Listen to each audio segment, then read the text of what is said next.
hunts the biggest of all game, public enemies who try to destroy our America.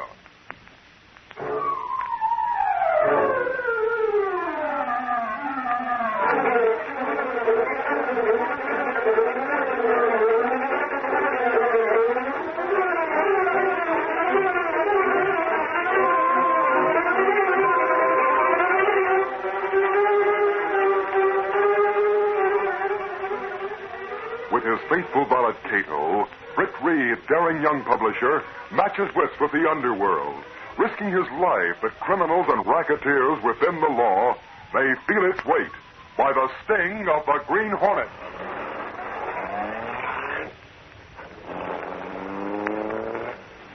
Ride with Britt Reid in the thrilling adventure, George Haven's Secret. The Green Hornet strikes again.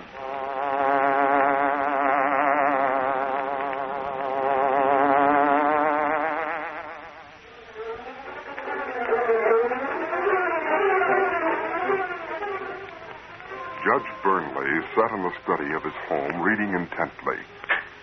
Suddenly, his attention was drawn by the click of the latch on one of the long French windows. He looked up, startled, and found himself staring into the eyes of a sinister figure standing before him. The Green Hornet. Why do you come here? What do you want? It's after midnight. State your business and get out before I... Put down that gun. If you think you can bluff me, you're mistaken, so... By thunder, I'll have you hunted down and captured if it's the last thing I... Say something. Why have you come?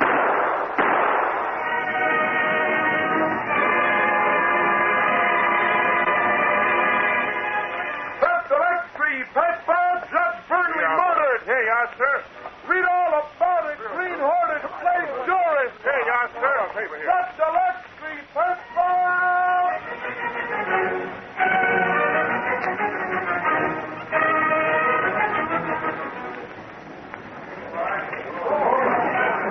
Early the following morning, Gunnigan, city editor of the Daily Sentinel, was talking over the dictaphone to Lenore Case, secretary to Britt Reid. What time do you expect Reid to come in, Miss Case? I haven't any idea, Gunnigan. Sometimes Mr. Reid doesn't come in until noon. Noon? Holy mackerel, what do you think we're putting out down here? A circus handbill instead of a daily paper? I never know what Mr. Reid thinks. You'll have to ask him that. Good morning, Gunnigan. Complaining about something? Have you finished, Mr. Gunnigan? Yeah, just forget the whole thing. I was just asking Miss Case about you, Chief. Asking or telling, Gunnigan? Hi, Reid. Good morning, Axford. Axford, I thought I told you to get out of here. Oh, I started, but I heard that second-handed ball and out you were given to Reid, so I thought I'd stick around and... You get outside and hear a bit of good news instead of standing around in here listening to what's going on. Gunnigan. The way you were shouting, everybody in the city room could hear you. Now, listen, Chief, I was just about to... Okay, forget it. Well, now that I'm here, what do you want to see me about? It's about that murder. Judge Burnley, you know. Judge Burnley? Oh, I didn't know. I went to bed early and haven't heard any of the news. Holy crow, Reid. We got a scoop on it and already got out an extra. That's right, Chief. Sure. Burnley was murdered sometime after midnight by the Green Hornet. By the Green Hornet? Yeah, the Hornet was the killer, all right. Well, how do they know that? Easy. The brazen spalpeen left a Hornet seal at the scene of the crime, Reid. That he did. I see. The authorities are really out to get the Hornet this time, Chief. I got to have a scorching editorial for the next edition, so you better get right on it. Yes, of course, Gunnigan. How was Burnley killed, actually? He was shot down right in his own study, Reid. Who called the police? Mrs. Burnley. She and the butler were waked up by the shots and went into the study together. Then she called the cops. I went along with Sergeant Burke and the homicide squad, and the first thing we found was the Hornet seal stuck on the judge's desk. The Hornet sure stuck his neck out that time, Chief. The cops won't let up this time. This is murder. I agree with you, Gunnigan. The killer did stick his neck out a long way. And something tells me the hunt will go on until he's caught. That's the way I feel about it. Good, and believe me, it'll be a headline news when he is caught, too. Yes, Gunnigan, I'm sure it will. I'll be more pleased than you think when we can headline the news that Judge Burnley's murder has really been solved.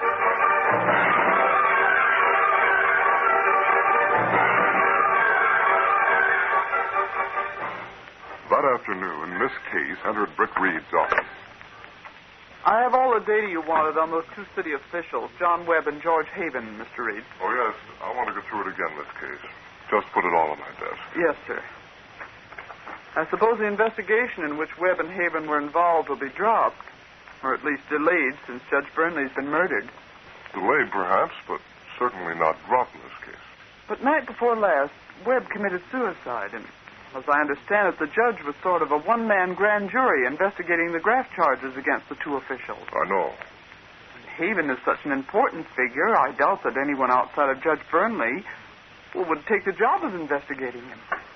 Oh, I don't know about that. The Sentinel has been pushing for that investigation for weeks. And we won't stop now. In that case, the city will be forced to put somebody else on the case. Well, that's what we're hoping. Well, I guess I'll take these papers along home with me and look them over tonight. Oh, is there anything else you want me to do before you leave? No, might as well call it a day, Miss Case. I'll see you in the morning. Yes, sir. Good night. Good night, Miss Case.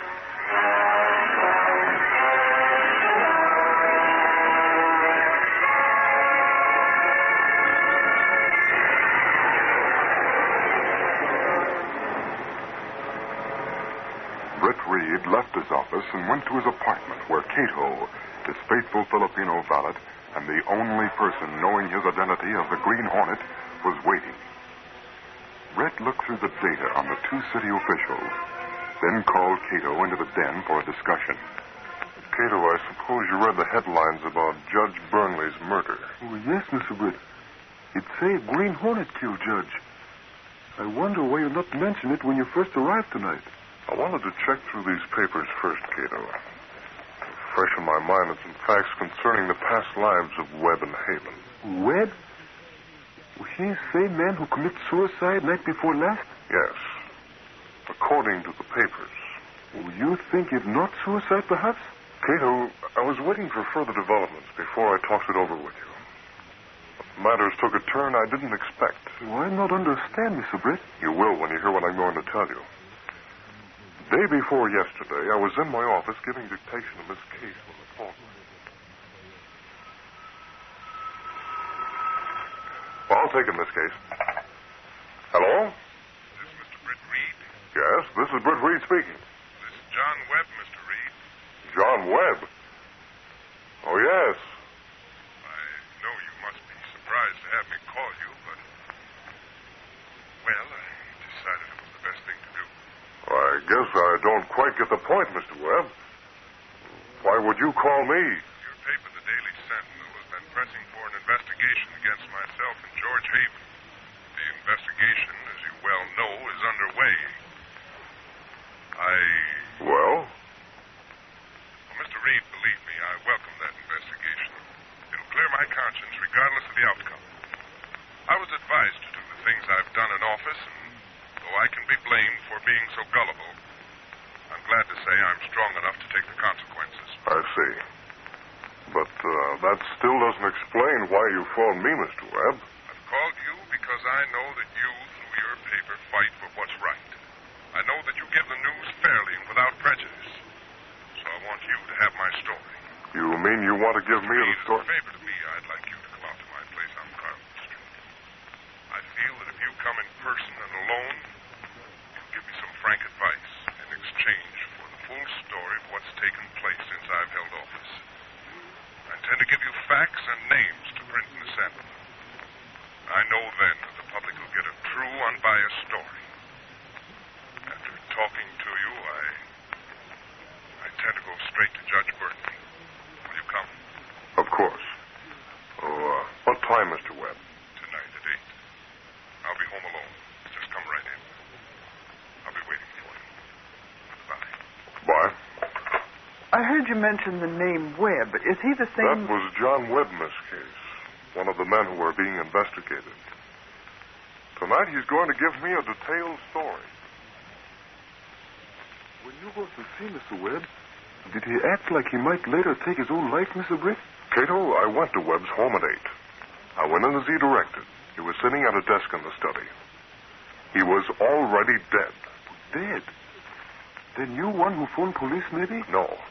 He had a bullet wound in his head, held a gun in his hand, and there was a suicide note before him on the desk. Well, that's Webb's idea of giving you a story for Sentinel, perhaps. Cato, things didn't jibe in my mind. I felt that Webb really wanted to talk to me. I decided he'd been murdered. And then the killer fixed things so it would seem like suicide. In fact, I felt so sure I was right that I wanted the police to see that it was murder. But they find Webb. Now, wait a minute. I had a small box of Hornet seals in the secret pocket of my coat. I made a quick decision. Took the gun and the note, left a Hornet seal in front of him on the desk, and hurried out to my car. Would you want police to think Hornet killed Webb? Only until I had a chance to hunt down the real killer. He'd know his plan hadn't worked, and he'd be sure to tip his hand. What happened next, Mr. Britt? Well, it'd been necessary to park my car quite a distance down the block from Webb's place. I had a small coupe. I got in. It was cold, and the motor wouldn't start right away. But finally, I got it started. And as I drove toward Webb's home up the street, I saw someone run out of Webb's, hop into a waiting car, and leave in a hurry. You tried to follow? No, it would have been useless. I stopped. Went back into Webb's home. And what do you think I found? What? Someone had placed another gun in Webb's hand, left another suicide note, and had taken the Hornet seal I'd left. The man who killed Webb, plenty smart, and most dangerous, Mr. Britt. You're telling me. I'd barely entered that study for a second time when I heard the police sirens. So I had to get out in double quick time. Consequently, they pronounced Webb a suicide, as the killer had intended. Well, Mr. Britt. Yes? Killer of Judge Burnley must be same one who killed Webb and take Hornet seal. Exactly. He must have posed as the Hornet and sneaked in on the judge, just in case he didn't die instantly. Then he left that authentic Hornet seal after the killing. Killer must have found out Webb intended to tell everything. Yes. I don't know how he did find out. But he knew if Webb were found as a suicide, it would seem as though he were the guilty one. And the investigation would be dropped. Why he killed Judge Burnley, then? Because Burnley gave out a statement after Webb's death that the investigation would continue. Kato, only 2 men were involved in the investigation. Will you suspect Havin of being killer, maybe? It's hard to say. It would be only a guess, and it would be hard to prove, but... Axford coming in. You hungry? We're in the den, Axford. Sitting there like you didn't have a care in the world. That's the life. Where do you sit on most of your afternoons, Axford? Oh, me? I'll have you know, Reed, I don't waste my time sitting around at all.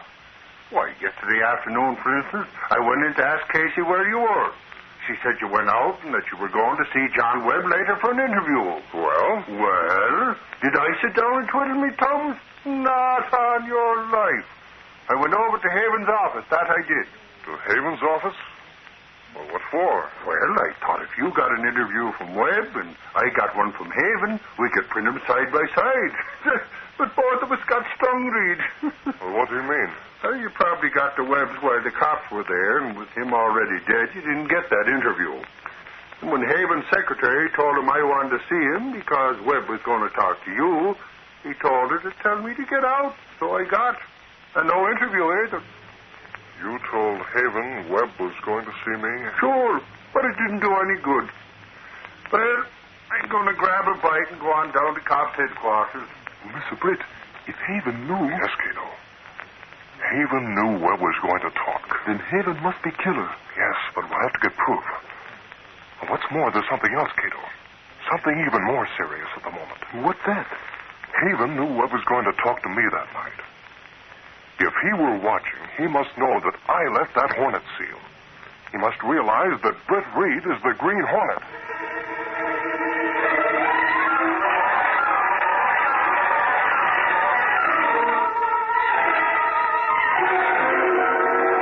It's not good to wait. Must do something before Havin make move that expose identity of Hornet. You're right, Kato. It's too risky to wait. What you do, Mr. Britt? Make the first move against George Havin. Let's go.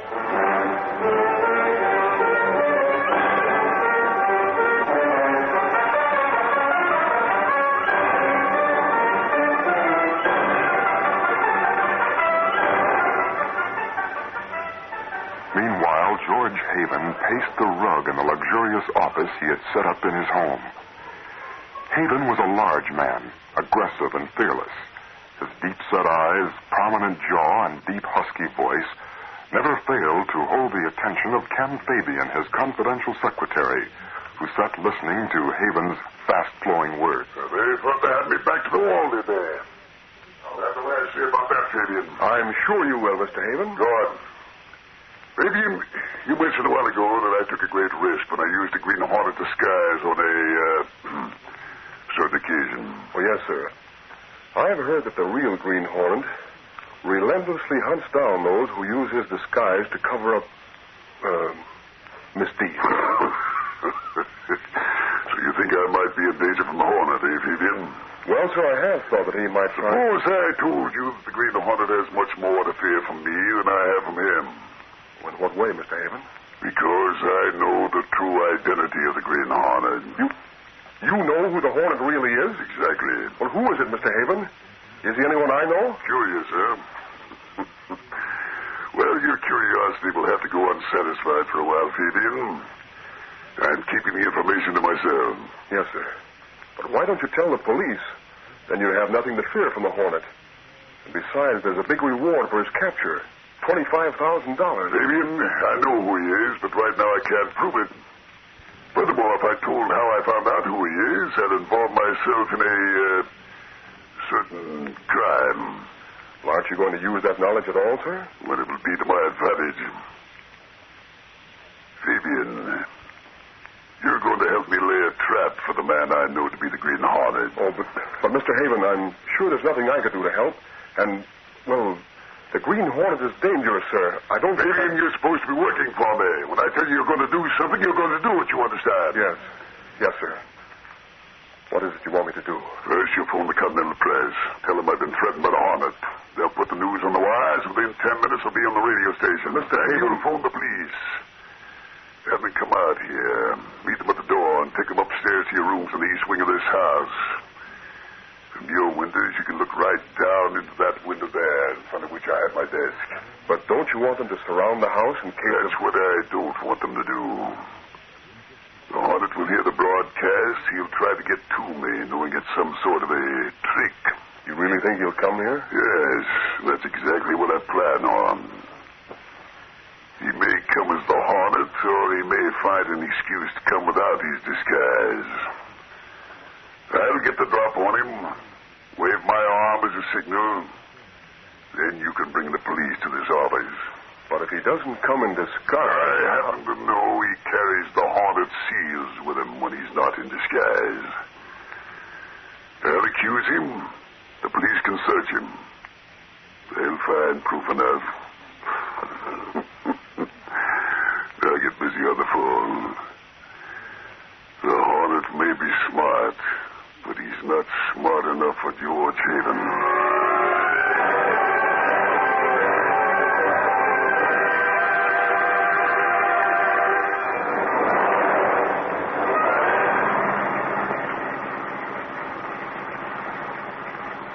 What you plan to do when you meet Havin, Mr. Britt?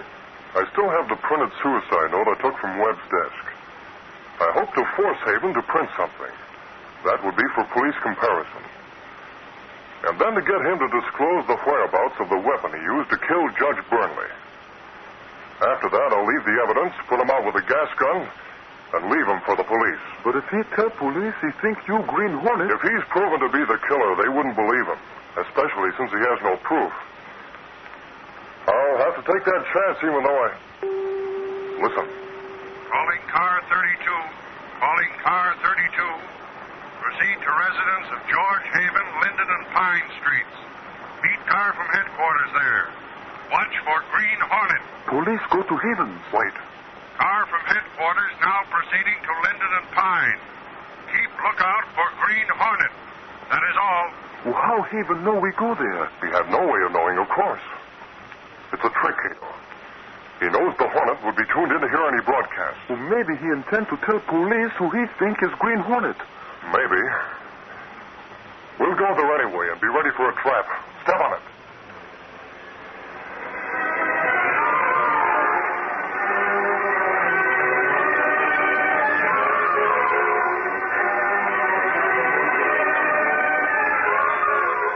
A short time later, parked in the shadows nearby, Britt Reid and Kato sat in the back Black Beauty and watched as the police went into Haven's home. Then, moving silently, the sinister figure of the Green Hornet and his helper soon reached the long French windows of Haven's study. With cautious movements, Britt turned the handle slowly. It's unlocked. He's making everything easy for me. Wait here. Good evening, Havin. The Green Hornet. I was expecting you to pay me a visit tonight. Really? Pardon me for not rising. In this case, I couldn't be expected to show that courtesy. Courtesy isn't to be expected of a killer, Havin. That's a strong word for a man like you to use, Hornet. Maybe. But, I happen to know you did kill Webb and also Judge Burnley. Even if you had such knowledge, you couldn't use it without disclosing your identity. What makes you think that? Only one man would be in a position to know whether Webb really committed suicide or was murdered. Britt Reid of the Sentinel had an engagement with Webb at 8 o'clock. Well? Let's stop beating around the bush, Hornet. You're accusing me of murder, but you can't prove it. I accuse you of being Britt Reid, but so far I can't prove that. So you think I'm Britt Reid, eh? I'm smart enough to know you are. Assuming you might be right, what do you intend to do about it? Get you out of my hair once and for all. As Britt Reid, you've done me a lot of harm through your paper. As a Green Hornet, you come in handy. So far. But it's time to get both Reid and the Hornet out of the way. Well? You've walked into a trap, Hornet. The window just behind me faces the east wing of this house. There's some other windows in that wing. The police are watching. They see me sitting here. So that's it. Yes. I have a gun here in my hand. When I wave my arm, they'll rush down here. In case you get away, which you won't, I printed a note in that envelope there telling the police you were Britt Reid. I'll send that anonymously through the mail. And with their suspicions aroused, they'll hound you till they get proof. If they don't get you now. Wait a minute, Havin. Suppose I tell you I came here to make a deal. What kind of a deal? All the evidence against you and Webb was in Judge Barnley's files, right? Yes, but The Green Hornet has ways of getting things. Suppose I tell you further that the papers here in my pocket might be that evidence. Let me see those papers. If I come there by the desk, the police will see me. Come here and look at them. If you don't believe I have that evidence... With that out of the way, they'll have to drop the case. Let me see the papers. Take a close look, Havin. I will make a deal if... Hold on. Those papers are blank. Give me that gun. Let go. There. No, I've got your gun. And it must be the same one with which you killed Burnley. I will take that note you printed. Wait. What are you going to do? If the police get these, they can prove by ballistics that you shot Burnley. And the printing on this note will match with the suicide note you left with Webb. I can gash you and leave these bits of evidence here. The gun has your initials and fingerprints on it. But you wouldn't dare leave that note saying that Britt Reid's the Hornet. They wouldn't believe a killer, and Britt Reid could explain. On second thought, I won't have to leave it. I have the first suicide note you left with Webb. I'll leave that. Now to give you a bit of gas. No, I won't let you. I'd be disgraced, sir. What are you doing? Wait! I beat you, Hornet. I had a deadly poison tablet for an emergency. You can't hurt me now. What happened? What did he do? He's committed suicide, Kato. I'll leave the suicide note in the gun. Also a note saying Havin killed Burnley. Then they can get the proof from the gun. I'll sit at his desk and fix these things. There. Now I'll wave my arm. Why you do that? The police are watching from windows across the way. That was to be the signal. Let's get away from here. Quick.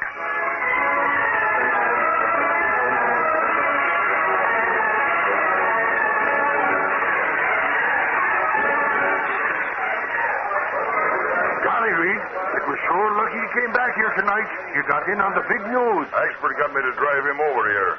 Believe me, Mr. Reid, it is big news. Okay, it's big news. So what? Well, at least it clears up the Burnley murder case. That he does, Reid. Imagine, there we are waiting for Haven's signal. All of a sudden we see him get up and leave his desk. Then a figure that looked like the Hornet sat down at the desk and gave the signal. Was Sarge upset? Upset, you say? Imagine how we felt when we found Havin laying there, dead from poison, and a suicide note beside him. Sure. And another note saying Havin was the killer of Burnley. The gun we found there proved to be the same one Burnley was shot with. And it was Haven's gun. And it wasn't just a trick of the Hornets? Not on your life. When we found out Havin was the killer, we grilled his secretary, that guy Fabian. He squealed that Havin also murdered Webb and made it look like suicide. We've booked him as an accessory. Reid, the amazing thing is, Fabian said Havin knew the identity of the Green Hornet. Really? Too bad he died before he could tell who he thought it was. Yes, isn't it? If I'd been the Hornet and thought Havin knew my identity, I'd have been very much worried. Listen to him. Reid, even if you wasn't the Hornet, and you thought somebody was going to accuse you of being him, you'd go to pieces, that you would. Mr. Reid, if anyone accused you, I'd resign my job. Oh, I guess you're safe in your job for a while yet, Sergeant Britt. For a while yet, he says.